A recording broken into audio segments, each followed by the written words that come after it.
দীর্ঘদিন দেশের বাইরে অবস্থান করা আলোচিত ব্যবসায়ী আজিজ মোহাম্মদ ভাইকে ঘিরে নতুন করে আলোচনা শুরু হয়েছে। কারণ দেশের শীর্ষ ভোগ্যপণ্য প্রস্তুতকারক প্রতিষ্ঠান অলিম্পিক ইন্ডাস্ট্রিজের চেয়ারম্যান হিসেবে তিনি বাজার থেকে 1 কোটি শেয়ার কেনার ঘোষণা দিয়েছেন।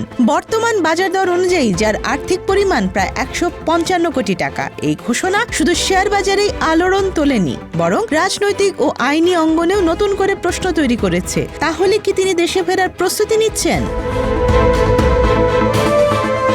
ঢাকা স্টক এক্সচেঞ্জে প্রকাশিত তথ্যে জানা যায়, আগামী 30 কার্য দিবসের মধ্যে ব্লক মার্কেটের মাধ্যমে এই শেয়ার কেনা সম্পন্ন করবেন তিনি। ব্লক মার্কেট সাধারণত বড় অঙ্কের লেনদেনের ক্ষেত্রে ব্যবহৃত হয়, যাতে বাজার দরে হঠাৎ অস্থিরতা তৈরি না হয়। বাজার সংশ্লিষ্টদের মতে এ ধরনের বড় বিনিয়োগ কেবল আর্থিক সিদ্ধান্ত নয়, এটি কোম্পানির ভবিষ্যৎ নিয়ে আস্থার বার্তাও বহন করে।